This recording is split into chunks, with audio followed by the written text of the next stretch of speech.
오늘 우리가 읽은 고린도전서 3장 9절 말씀에서 바울은 고린도 교회 교인들을 가리켜 하나님의 집이라고 말을 합니다. 이 집은 어느 날 덩그러니 세워지는 것이 아닙니다. 집은 반드시 건축의 과정을 필요로 합니다. 이를 신앙적으로 보자면 예수님을 내가 믿기 시작했다고 내 신앙의 집이 덩그러니 완성되는 것이 아니라 이 믿음의 여정에도 건축의 과정이 필요하다는 이야기입니다. 이 건축적 과정은 저들을 세우시는 분인 하나님을 알아가는 그 과정과 비례합니다. 하나님을 알지 못한다면 우리가 교회를 아무리 열심히 다닌다 해도 건축은 일어나지 않습니다. 하지만 우리의 생명과 믿음을 자라게 하시는 그 하나님을 점차 알게 된다면 이전에 없었던 내 삶의 신앙의 벽돌을 한 장 쌓은 것과 같이 되는 것입니다.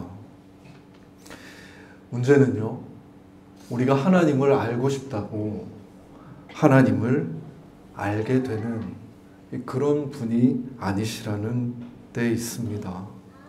내가 하나님께 예배와 기도를 많이 드리고 하나님에 관한 책을 많이 읽고 하나님에 관한 무수한 이야기를 듣는다고 하나님을 알게 되는 것이 아닙니다. 죄송합니다만 인간으로서는 이 광활하고 광대하신 하나님을 이해하고 인식할 수 있는 어떠한 방법도 존재하지 않습니다. 하나님이 오직 당신을 우리 인간에게 나타내실 때, 계시하실 때에만 우리는 비로소 하나님을 조금 이해할 수 있는 것입니다. 그러니 하나님을 알매 비례하여 성립되는 신앙의 건축적인 과정은 우리의 바람, 우리의 의지, 우리의 열심에 달려 있지 않고 전적으로 하나님에게 달려 있는 일입니다. 이집트에서 노예살이하던 이스라엘 백성들은 400년이라는 무수한 시간이 지나도록 기도하고 예배하고 갈망했지만 하나님을 알 방법이 없었습니다. 분명 내 조상들이 하나님을 믿었고 하나님의 돌보심 안에 살았다는 이야기를 전해 들었습니다만 내가 경험하는 현실은 이집트 제국의 바로의 통치였고 하나님은 언제나 과거 조상들의 하나님일 뿐이었습니다. 노역의 고통스러운 날 더욱 간절하게 하나님을 찾았지만 삶의 변화, 노예 상태인 우리 민족의 변화는 없었습니다.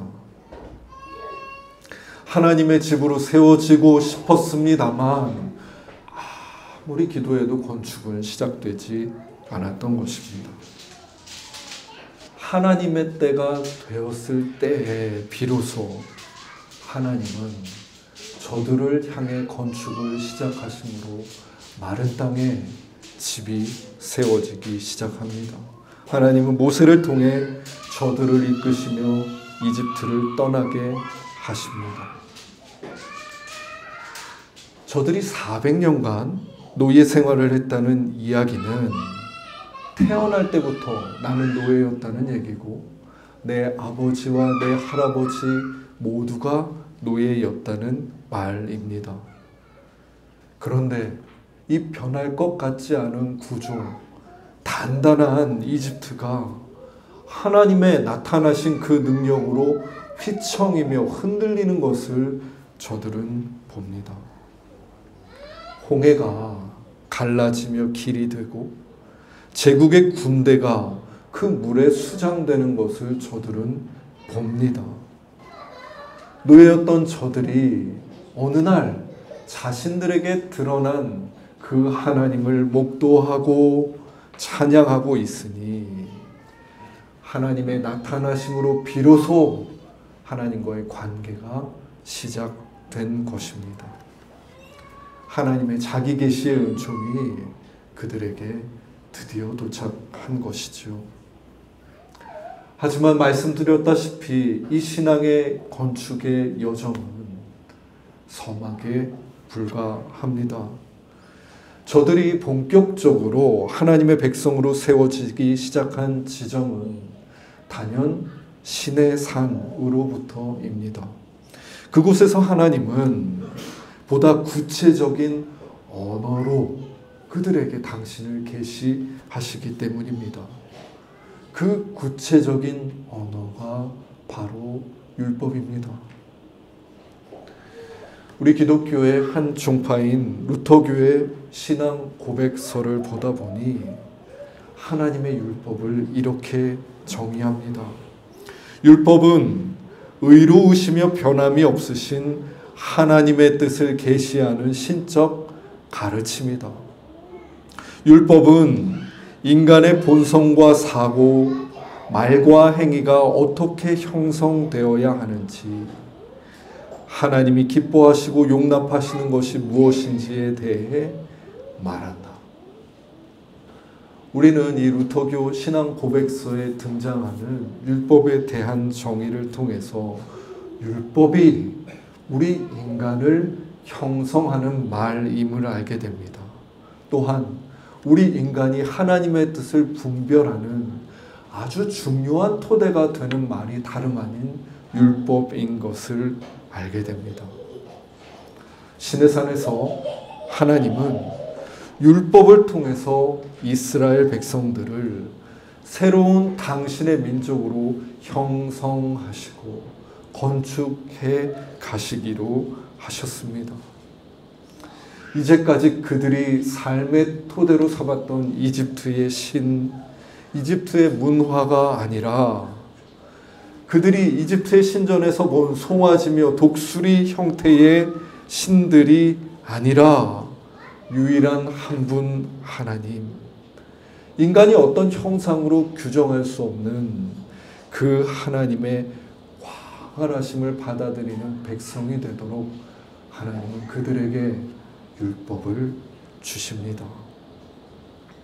저들은 하나님에 대한 이러한 태도를 주 여호와 외에 다른 신을 섬기지 말라, 하나님을 그 어떤 형상으로도 만들지 말라는 율법을 통해 배워갔을 뿐만 아니라 부모를 공경하라, 살인, 간음, 도적질, 거짓 증거와 탐욕을 모두 덜어내라는 율법의 명령을 토대로 한 존재, 한 사람을 존귀하게 여기는 하나님의 마음을 배워갈 수 있었습니다. 이렇게 이스라엘 백성들은 율법이라는 하나님의 자기 계시를 통해서 비로소 하나님이 어떤 분이신지, 하나님이 사람들을 어떻게 대하시는지 알아가고 건축되어 갑니다. 우리는 성서 1과 복음서 말씀을 따라서 마태복음 5장을 공교롭게도 3주째 살펴보고 있습니다. 갈릴리에서 예수님이 본격적으로 당신의 공생애를 시작하시며 제자들에게 전하셨던 이 말씀을 산상수훈이라고 합니다.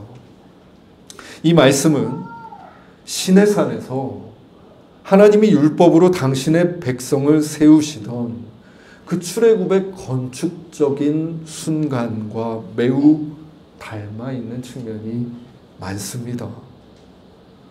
예수님은 지금 헤롯이라는 아주 유능한 통치자가 다스리는 그 세상에서 회개하라, 천국 하나님의 나라가 가까이 왔다고 선포하시며 헤롯의 나라와는 다른 통치가 임하는 나라를 전파하셨습니다.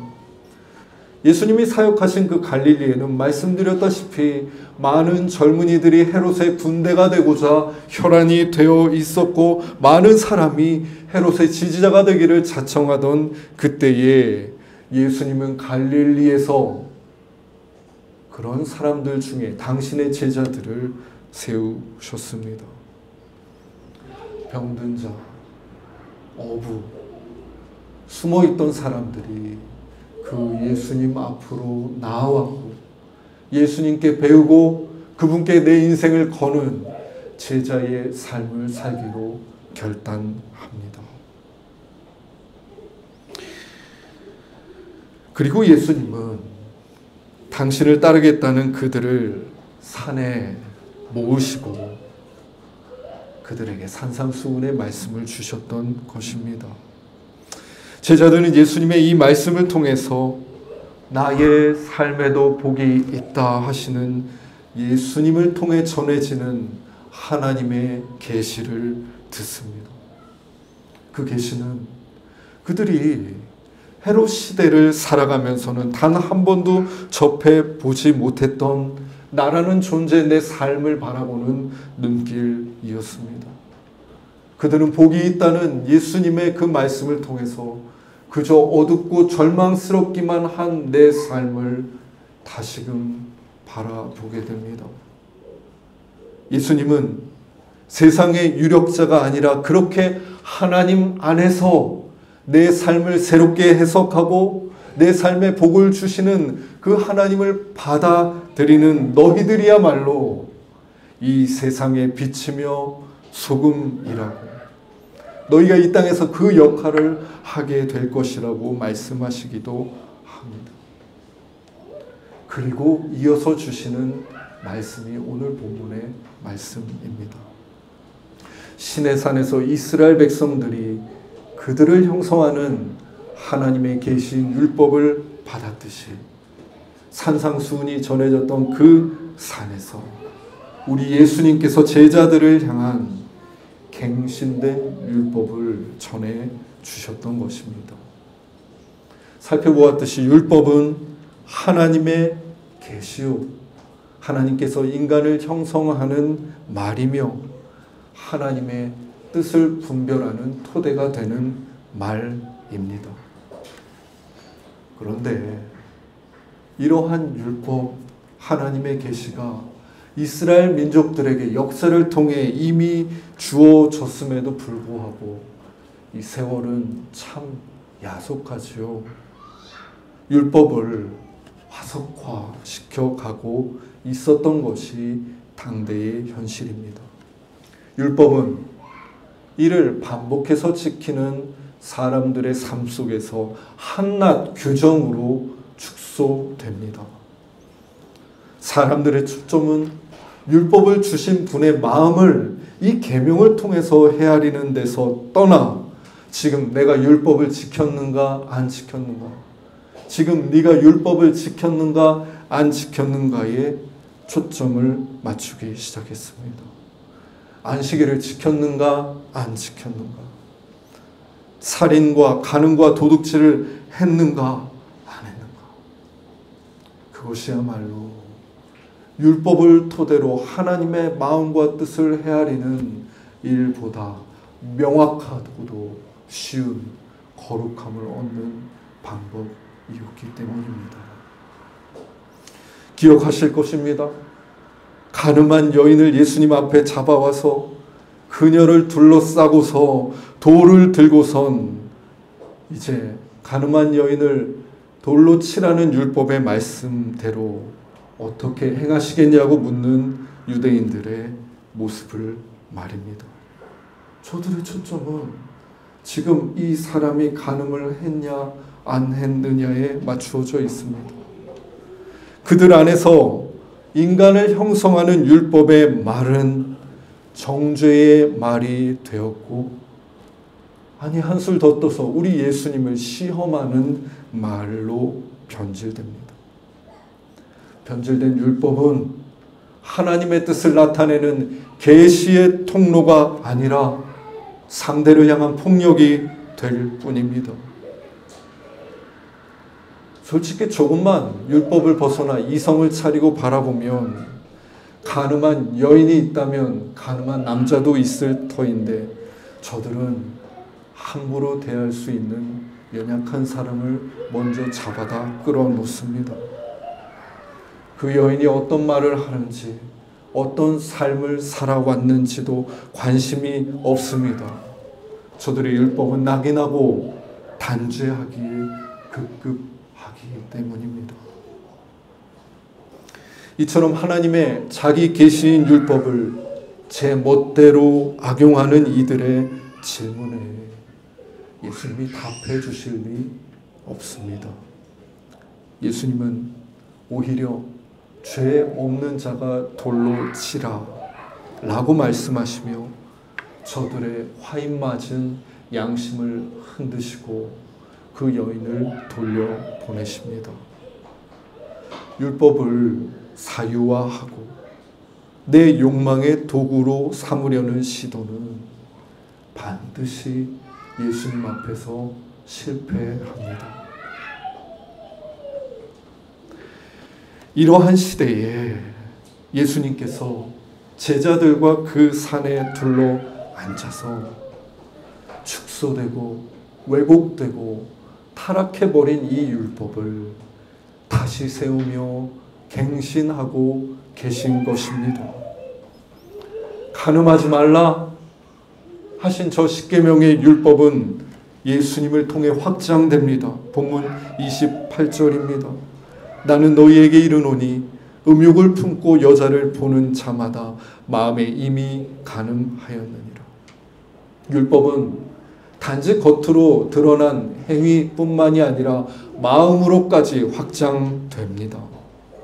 겉에서 속으로 깊숙이 침투해 갑니다. 우리가 매일 경험하지만 우리 인간은 나는 겉과 속이 다를 수 있는 존재입니다. 너무 무서운 일입니다만 우리는 입으로 하나님을 찬송하면서 마음으로는 어제 있었던 일을 생각할 이상한 능력을 가지고 있습니다. 겉으로는 상대를 존중하면서도 속으로는 그 사람을 비하할 수 있는 존재입니다. 예수님은 간음하지 말라는 이 율법의 범위를 인간의 마음, 내면으로 확장시키시며 행위뿐만 아니라 우리의 마음으로부터 상대를, 한 사람을 욕망의 대상으로 삼지 않아야 된다고 말씀하십니다. 겉만 번지르르하고 속은 썩은, 그렇게 겉과 속이 다른 회칠한 무덤 같았던 우리의 모든 순간에 이 율법을 갱신하심으로써 경종을 울리신 것입니다. 살인하지 말라라는 율법은 사실 보통의 삶을 사는 사람들에게는 내 삶과 무관한 말이라고 생각되었습니다. 대부분의 사람들이 법 없이도 잘 사는 평범한 삶을 사니까요. 하지만 예수님은 이 화석화된 율법의 참 의미를 이렇게 갱신하십니다. 본문 22절입니다. 나는 너희에게 이르노니 형제에게 노하는 자마다 심판을 받게 되고 형제를 대하여 나가라 하는 자는 공회에 잡혀가게 되고 미련한 놈이라 하는 자는 지옥불에 들어가게 되리라. 본문에 나가라 하는 말은 그 본문 성경 밑에 주석에 쓰여 있는 대로 히브리인들의 욕설이었습니다. 내용적으로는 바보, 돌대가리의 의미를 가지고 있습니다. 분내고 누군가를 욕하고 누군가를 미련하다 여기는 이러한 일은 여러분 사실 관계 속에서 너무나도 일상적으로 비일비재하게 일어나는 순간이 아닙니까? 길을 가다가 운전을 하다가 누군가와 대화를 하다가 우리는 마음과 입으로 분노하고 그를 비화하고 욕하기도 합니다. 예수님은 우리의 그러한 평범한 일상에서 살인이 되고 있다고 말씀하십니다. 예수님은 이 일상의 찰나가 살인하지 말라는 이 율법에 의해서 다시 형성되고 재고되며 건축되어야 한다고 말씀하십니다. 예수님이 이렇게 밝히신 율법은 그저 결코 하나의 규정이나 우리가 가지고 다니는 성경책 앞면이나 뒷면에 쓰여 있는 글귀에 불과하지 않습니다. 우리가 날마다 경험하는 관계와 상황과 고민 속에 세심하게 살아있는 말인 것입니다. 마태복음 5장 17절에서 예수님은 당신은 율법과 선지자를 폐하러 온 것이 아니요 완전하게 하러 오셨다고 말씀하십니다. 율법을 완전하게 하다라는 이 헬라어 플로레오는 본디 충만하게 하다, 가득 채우다라는 어원을 가지고 있습니다. 그러고 보니 예수님이 갱신하여 우리에게 새롭게 주신 그 율법을 살펴보면 그 율법이 그저 멀리 있는 계명이 아니라 나의 일상을 세심하게 형성하는 한 말씀임을 알게 됩니다.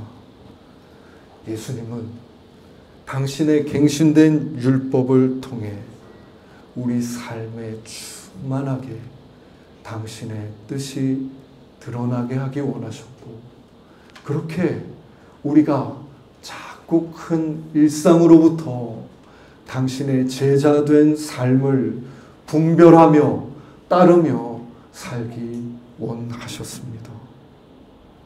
이것이 이 땅에 있는 우리에게 하나님이 자기 계시로서의 율법을 주신 그 본연의 뜻이 아니겠습니까?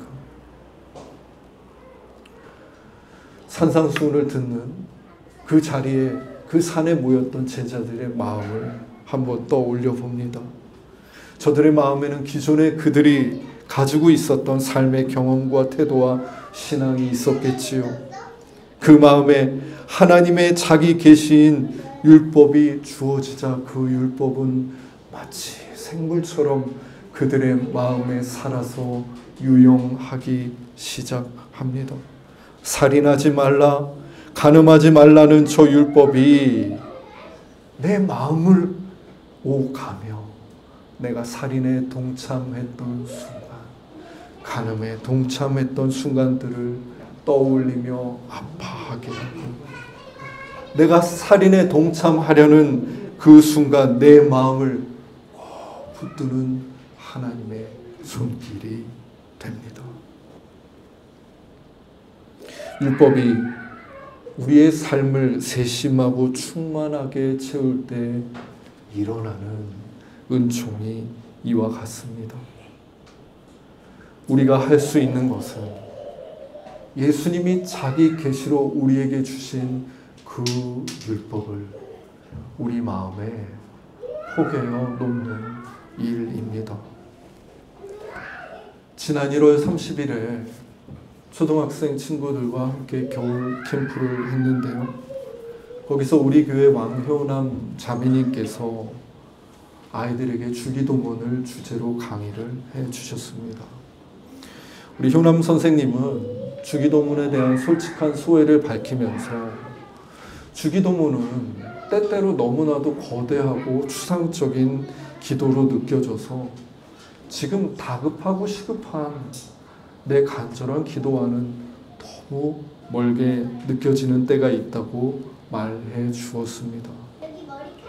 그런데 그럼에도 불구하고 이 주기도문을 가까이 느끼게 된 계기가 있었다고 말하며, 내가 먼저 긴급하게 필요한 기도를 하나님께 간절히 드리고 나서 그 다음으로 이 주기도문을 읊조리며 드렸을 때 주기도문이 그저 추상적인 기도로만 느껴지지 않았던 일을 경험하게 되었다고 아이들에게 이야기해 주셨습니다.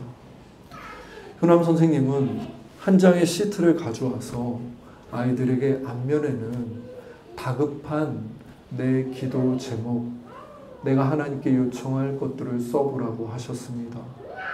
누군가는 우리 집 고양이가 아픈 이야기를 썼고, 누군가는 내 고민을 쓰기도 했습니다. 그리고 그것으로 아이들과 함께 기도했습니다. 직후에 우리는 동전의 앞면처럼 그 시트 뒷면에 있는 주 기도문을 한마음으로 천천히 읊조렸습니다. 아버지의 나라가 오게 하시며 라는 부분을 기도하는데, 앞면에서 내 가족들과의 관계 회복을 위해서 기도했던 순간들이 떠오르고 포개어집니다. 주기도문은 단지 추상적인 기도가 아니라 내 구체적인 갈망과 하나님을 향한 청이 있었던 그 기도의 자리에 아버지의 나라가 임하게 하여 주십시오 하는 기도가 되었던 것을 모두 경험하게 되었습니다. 튀르키예에서 2만 명이 넘는 이들이 지진으로 목숨을 잃었습니다.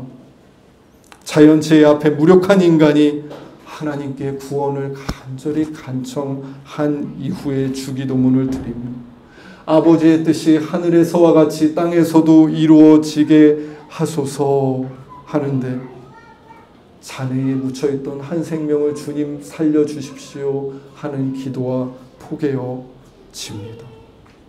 주기도문은 그저 추상적인 기도가 아니라 튀르키예의 그 잔해 속에 있는 한 생명을 살려달라는 간청으로 거듭납니다.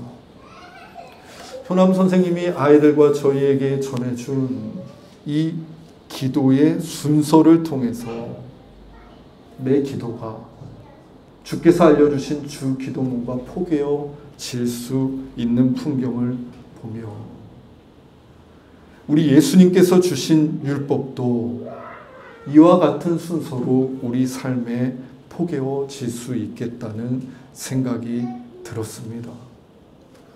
우리가 할 수 있는 것은 내 마음에 찾아드는 여러 분노와 상대방을 비하하고 상대방을 간음하고 상대방을 살인하는 그 모든 상황 위에 하나님의 율법 그 한 말씀을 포개어 놓는 일입니다. 우리 삶이 이 율법과 충분히 언제든지 포개어지도록 시편 기자의 고백처럼 주야로 그 말씀을 되뇌이는 일은 우리가 할 수 있는 것입니다. 그렇게 하나님께서 당신의 계시로 주신 그 율법을 우리 삶에 덩그러니 포개어 놓을 때, 하나님은 그 율법을 통해 우리의 작고 큰 일상을 형성해 가시며, 또 그 작고 큰 일상을 향한 당신의 뜻을 나타내시며, 우리가 이 땅에서도 모든 순간에 당신의 제자로 살아갈 수 있도록 우리를 건축해 가실 것입니다. 여러분, 그 하나님의 율법을 가슴에 품고 건축하시는 그 하나님의 손길을 목도하는 이 신앙 여정에 예 주님 그리하십시오 응답하며 함께 동참해 보시지 않으시겠습니까?